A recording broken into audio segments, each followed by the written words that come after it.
Good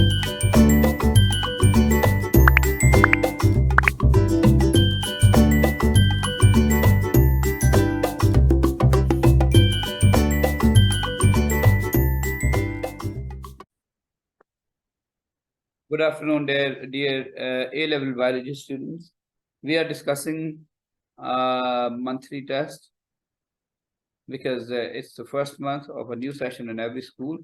So here is first monthly test of September 2023, which includes questions from energy and respiration, photosynthesis, and uh, a topic from homeostasis, osmoregulation. So the first question is about these all structures, and they want us to fill up the box using these words. So the real answer, the mark scheme is that accessory pigment should be D, then A, C, F, H, and E. Okay, what are these all things? On if you go above here, there's everything is named. What is what? So D is chlorophyll B. So from this, we can understand that reaction center has chlorophyll A, but the accessory pigments, the ones, if you remember, in the chloroplast were, inside chloroplast are the thylakoids. And together, the thylakoids make what we call granum, right? And by the way, this part of chloroplast is called stroma. This is called stroma. And this is granum. This is granum.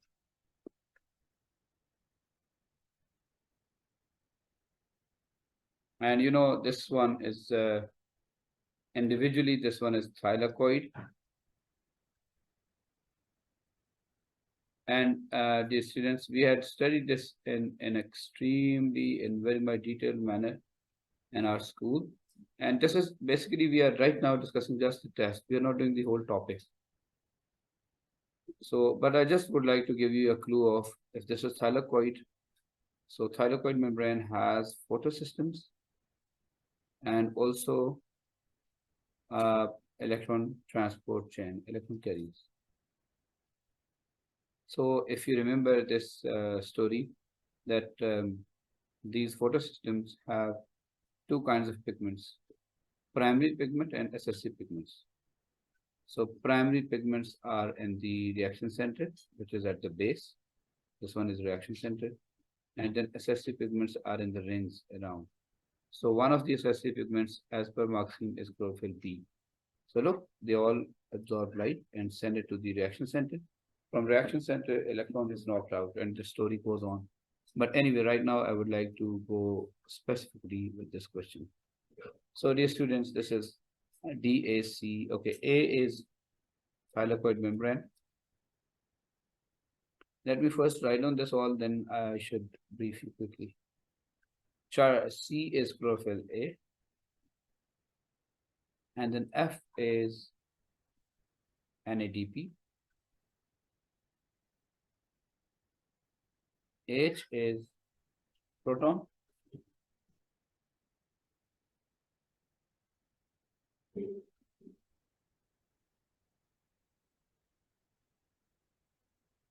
H is proton and E is water. So basically what happens, accessory pigment is in accessory pigment example like chlorophyll B, ATP synthase. For this, you'll have to recall the idea of this all story.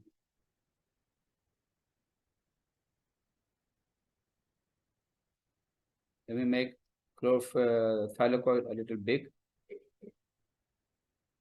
So, these are photosystems. We call this to be photosystem 2.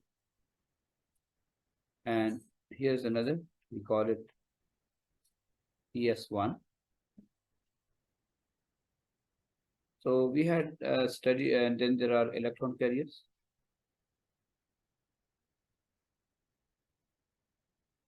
And this is all that you did in school classes, that basically light goes at the bottom of reaction center of PS2. So, and also the PS1. You know that light makes electrons knocking out from the reaction center. This is reaction center. And the electron which is knocked out is picked up by electron carriers. And electrons keep going ahead. So redox reaction occurs at each electron carrier. Redox means gaining the electron and losing the electron, reduction and oxidation. And ultimately, these electrons, they are picked up by what we call NADP. And NADP does not only pick up the electron finally, it also picks up hydrogen ions. So it becomes NADPH. So that was the short summary. Obviously, there are so much other details like cyclic phosphorylation, non-cyclic phosphorylation and thingy. We are not discussing all those things right now. So if we go according to this questions demand, so it simply tells us that you have to label. So associative pigment chlorophyll B, and then location of ATP synthase. This is in thylakoid membrane that makes ATP by a process called photophosphorylation. Acts as reaction center. C is chlorophyll A. This one, chlorophyll A reacts as this performs as a reaction center, transports hydrogen atoms, NADH, because that picks up. This is the F. So we can see NADP, sorry, not NADH, my bad, NADP. It after picking up hydrogen it becomes NADPH. And then diffuses through ATP synthase is obviously proton. When protons move through ATP synthase, that ATP synthase makes ATP, right? This chemiosmosis, I mean, flow of proton is used to make ATP. And broken down in photolysis, water breaks down in photolysis. So that was question one. Well, in Kelvin cycle, if you remember, Kelvin cycle is the dark stage of photosynthesis. And in the dark stage, polysaccharide made from TP, I hope you remember in Kelvin cycle, was that CO2 mixes with where CO2 would mix with. Let me show you Kelvin cycle quickly. Okay, dear students. So this is Kelvin cycle. Kelvin cycle is when IUPP, which is a 5-carbon sugar, combines with carbon dioxide, right? And this is called fixation of CO2. That CO2 gets fixed. CO2 combines with IUPP. And then 6-carbon unstable intermediate is made, which turns to 2 molecules of GP, or you may call it G3P, and which then G3P convert to TP, triose phosphate. So most of triose phosphates are used to regenerate IUPP. What is IUPP? Ribulose bisphosphate. It's basically carbon dioxide accepted. So much of TP is used to regenerate IUPP, but some is used to make glucose, amino acid, fats, proteins, whatever. So this is the question was about this, and this is called dark reaction. And this dark reaction, 2 very important things made in light reaction are used: NADPH and also ATP. They both are used in this dark reaction. Kelvin cycle is also called dark reaction. So, shortly speaking, what is Kelvin cycle? Where it is when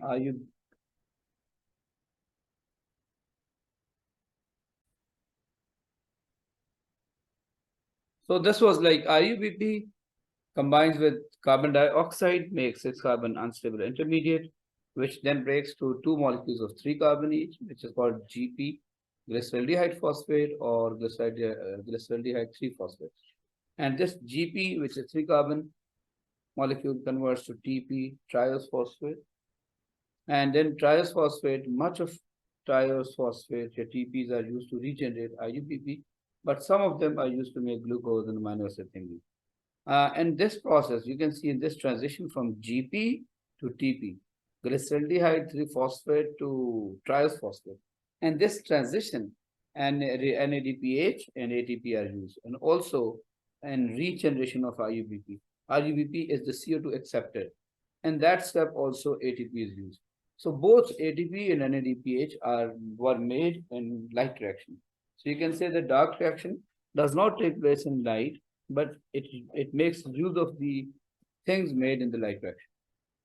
Okay, let's go back to the question. So the question here was that name a polysaccharide made as a result of TP production. I mean, what TP made? When TP is made, then which polysaccharide is made? So, TP converts to starch, or you can say cellulose, right? Glycogen is not the right answer because that is in animals. That's found in animals, but photosynthesis is the process in plants. And then next is amino acids. If you want to make amino acids, you need obviously nitrogen. So carbon, hydrogen, oxygen, nitrogen thingy. So CHO will come from TP itself, triose phosphate, but N will be needed. Nitrogen is extra thing which will be needed. Okay, dear friends, next question. State one advantage of how ADH works. For this also, we need to look back at the picture, or I better draw some pictures. For this question, let me brief you a bit how ADH works.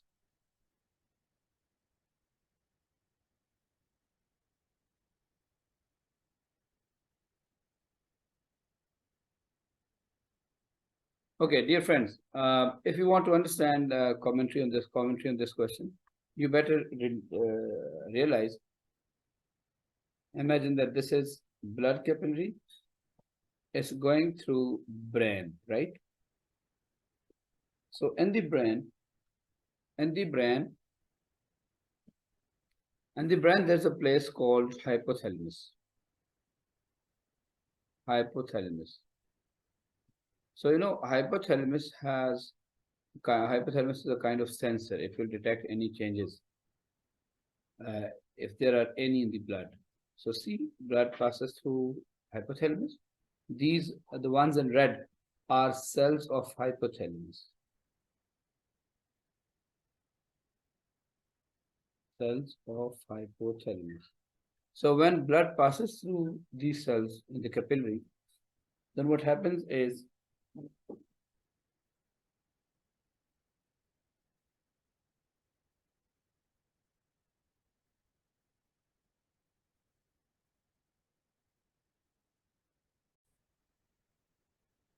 so the cells of hypothalamus, where they'll detect if blood has low water potential.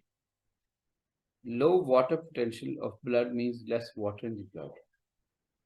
You may say, in other words, less water means blood gets more concentrated. So when this will be detected by hypothalamus, and there are neurons. Look, hypothalamus, the cells of hypothalamus have neurons connected to them, rather into them. They have gone into them. So these neurons will send message down to another structure called pituitary. Rather, we should say posterior pituitary lobe. That's all that is studied in class. Posterior pituitary lobe. And in that are the hormones called ADH, anti-diuretic hormone. What happens with these hormones? They are also called anti-diuresis, dilute urine. So see, this is capillary. So when water pressure of blood is low, this will be sensed by hypothalamus. Message will be sent through neuron to posterior pituitary lobe, and that will release ADH, which will be carried by capillaries, and capillaries will take it down towards the collecting duct. So see, this is collecting duct is a part of is something where nephrons in the kidney throw their stuff, filtrate. So this is collecting duct. Now for this, obviously, you have to recall what we had studied in kidney structure. So this is, basement membrane, and this is the capillary that brings it here. Let me draw capillary with a different color. So here's the capillary that brings ADH near the collecting duct. So imagine this blood capillary has brought ADH. So ADH will go out of capillary and bind to its receptor. Here are the receptors, right? ADH binds to receptors. And then what happens is very, very interesting. This is cell which faces the, let's say, lumen of the collecting duct. So these, I draw its nucleus. These cells have vesicles, vesicles containing aquaporins. I was checking the test, and some of the students write osmoporins. No, these are aquaporins. What are aquaporins? Aquaporins are water dedicated, the ones which take in water, the proteins, water filled channels. So I repeat, capillaries bring ADH hormone. So ADH from this capillary will go and bind to its receptor. The moment ADH binds to the receptor, then inside a signaling mechanism starts, and enzymes get activated. The enzymes which make this vesicle go and fuse with the membrane. And when these vesicles fuse with the membrane, the ability of these membranes to take up water increases. Because look, the vesicle is fusing, for example, two vesicles. So see how many new aquaporins are added, right? So the ability of membrane to pick up water from this, so what you call it, collecting duct lumen increases. So small volume of concentrated urine is then produced. If ADH is not there, large volume of dilute urine is produced. Let's go back to the question we were doing. So now, if you understood my whole briefing that I gave you right now, and if you did not understand this, I suggest you to pause and go back, rewind and watch that. Anyway, so one change in the internal environment that leads to release of ADH, it is definitely low water potential, right? You can see is marking. So decrease in water potential, decrease in water potential of blood. Yeah, low water potential. He says ignore this. Decrease in water potential of the blood. I don't know why. Ignoring low blood volume. Yeah, increase in iron or salt concentration of the blood. That is all that makes ADH release. Achha, when I was testing these sessional monthly tests, some of the students would write down rise in BGC, blood glucose concentration. But that is sensed by, pancreas. I think Marxism doesn't accept that. Name the part of body that releases ADH. We just saw it is posterior pituitary lobe. And Bacho, what is this guy? This one is ADH receptor. And what is this guy? B is the vesicle. And what are these things, by the way? These ones are the aquaporins, right? Let me show you another diagram.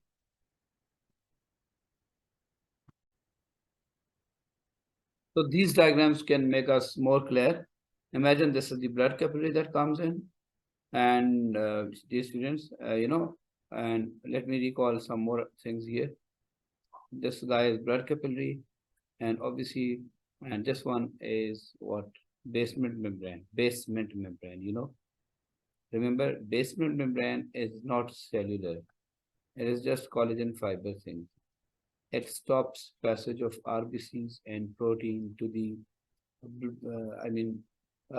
across the Bowman's capsule that we did in kidney discussion.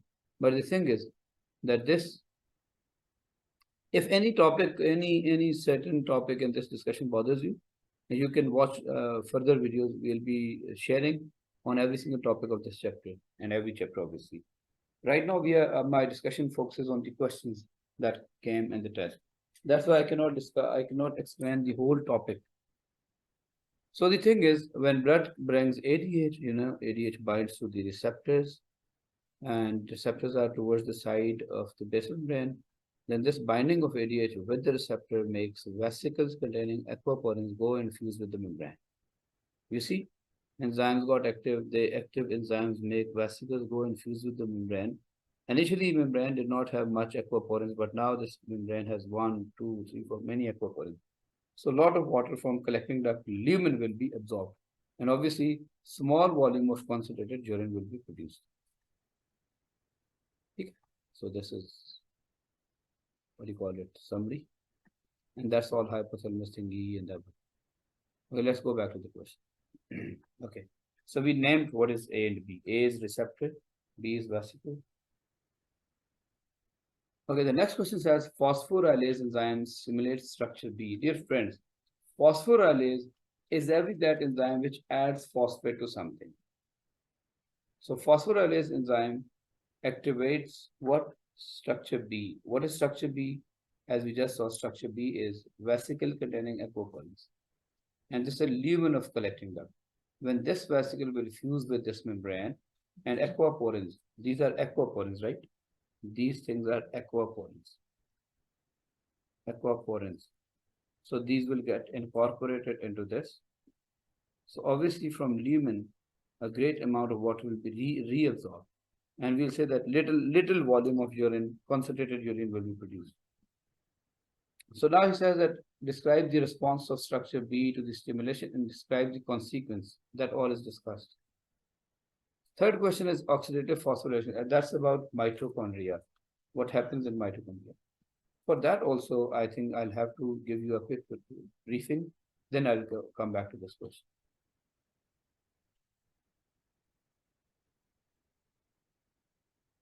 So let's recall what we did about mitochondria, etc. thingy. I'm reminding you again that this is not the whole topic. It's just paper discussion. So obviously this could, it's not as friendly to understand as if you watch videos one by one, topic by topic. So dear friends, this is, I'm drawing mitochondria. And we all know that mitochondria has two membranes. And inner membranes has folds. There are folds of inner membrane.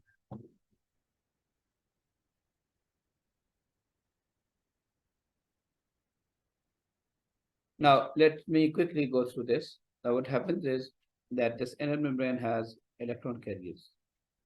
There are so many electron carriers.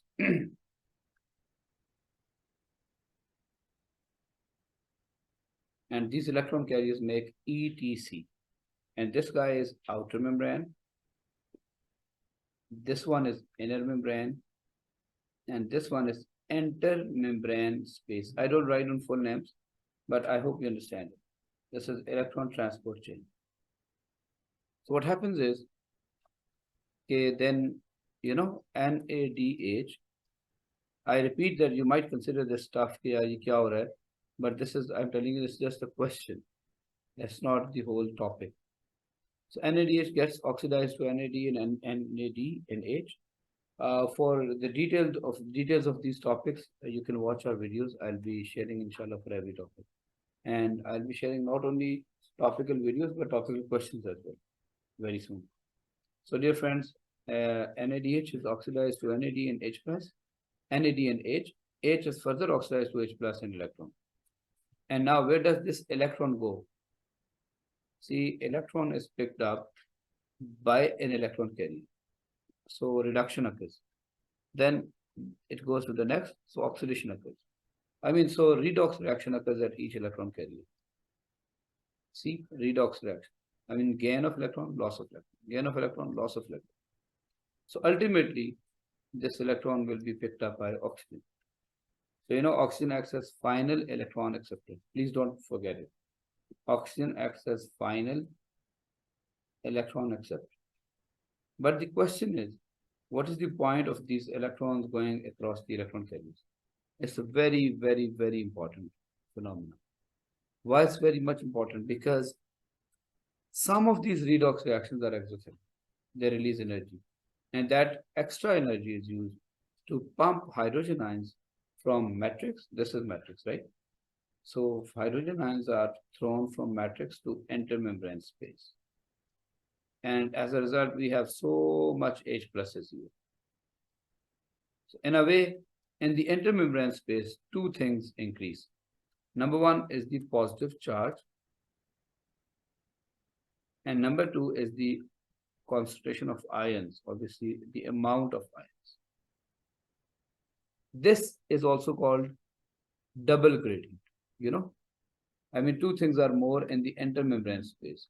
One is positive charge and the other one is concentration. So we call it double gradient. Double gradient or electrochemical gradient. Both words are used for this, electrochemical gradient or double gradient. So, these two gradients help hydrogen ions go back in. And when hydrogen ions go back in, they'll come back in through a protein. Obviously, you did this in your AS. that hydrogen ions cannot move in through phospholipids because tails will stop them. Those among you who are comfortable with AS biology, they know that this membrane is phospholipid bilayer and tails will not allow hydrogen ions to go in easily.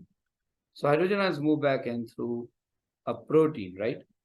So this is movement of hydrogen ions and through a protein. This is protein. But to this protein is attached an enzyme called ATP synthase. Let me show this like this way to differentiate. So ATP synthase. It is not actually so. I just draw this here. So what does ATP synthase do? ATP synthase uses this inward movement of hydrogen ions, and this inward movement of hydrogen ions activates ATP synthase to make ATP from ADP and PI. So what we can conclude out of it, energy needed to make ATP comes from this inward movement of hydrogen ions. And what is this inward movement of hydrogen ions called? Chemiosmosis. But this all process actually depends on oxidation of NADH. NADH is oxidized. Oxidized means H is separated from NAD. And then H is oxidized like H plus and electron. So we can call this all making of ATP as oxidative phosphorylation. Oxidative phosphorylation, that energy to make ATP ultimately comes from oxidation. So keeping this all story in mind, please help me solve this question now. So dear friends, the question was about oxidative phosphorylation, and these are events. You have actually to number them, right? So you have to put like what comes first, what comes first, what comes first. See? So let me show you the mark scheme. Is that 1, 2, 3 thingy, right? So the idea is why they are like 1, 2, 3. The list is given above, but so A1 is V. So V is where NADH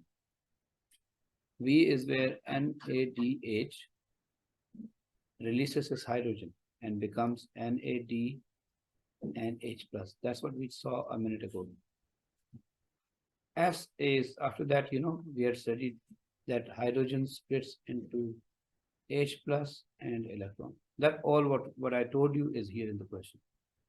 Then U is electron passed to etc. Electrons are picked up by electron transport chain. We had studied this. W is when energy for electron is used to pump hydrogen ions. Hydrogen ions are pumped, out. I hope you remember that. They are actively pumped out from what? From matrix of mitochondria to enter membrane space. And the energy for this comes from obviously the electron travel. And now next is Q. What's this guy Q? Q is proton diffused through membrane back. I mean H positive diffuse N. I just told you that H positive are so many out there. So they can come in through, they cannot come, they want to come in, but they cannot move in through phospholipids. They'll come in through proteins, right? And those proteins are the ones to which is ATP synthase attached. I mean the enzyme that makes ATP.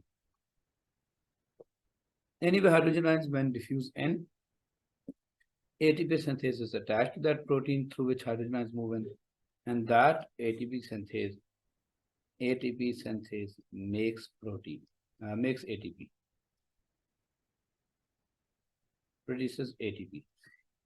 And finally, protons combine with water.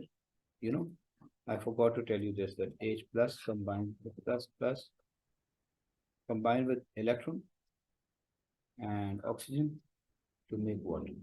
Let me take you back to the point what is there we left. I'm talking about this one. You see, oxygen will pick up the electron.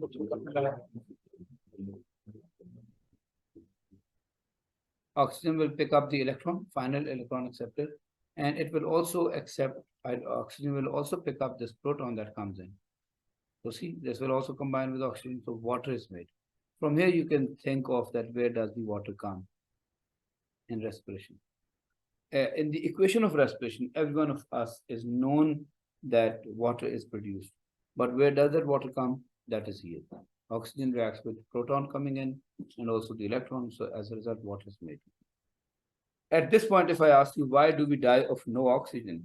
When there's no oxygen, we suffocate to death. Why is it so? Because oxygen acts as final electron acceptor in the ETC of mitochondria. And ETC, this process produces so much energy. So when there's no oxygen, ETC will not take place because there is no one to pick up electron finally. I mean, there's no final electron accepted. As a result, we'll be deprived of great amount of ATPs. So we'll die of no energy. That's the point. जब भी किसी में कोई सांस घुट घुट के मर जाता है उर्दू में कहते हैं, like whenever we die of suffocation, असल में वो ETC रुक जाती है. Why does ETC stop of mitochondria, ETC in mitochondria? Because oxygen का role ही क्या है कि oxygen picks up the electron and proton to make water. From here, you can also relate that where does the water come, which is used in respiration. Let's go back to the question, dear students. Sorry for a long commentary on this question, but anyway, I hope this will help you recall the idea. So this was the sequence of events. Sorry, these were the events. They are named here, you can see. And 1, 2, 3 thingy, and they are named as like, V, S, U, W, Q, X, T. I wrote down for everyone that what is that, what is that, what is that. ठीक है, बहुत easy thing. Next बेटा precise location. बहुत सारे बच्चों ने इसमें गड़बड़ की है कि कौन सा process कहाँ होता है. Remember, ATP synthase is found on the inner mitochondrial membrane. Best thing is that you write on inner. Best thing is that when you write on inner mitochondrial membrane.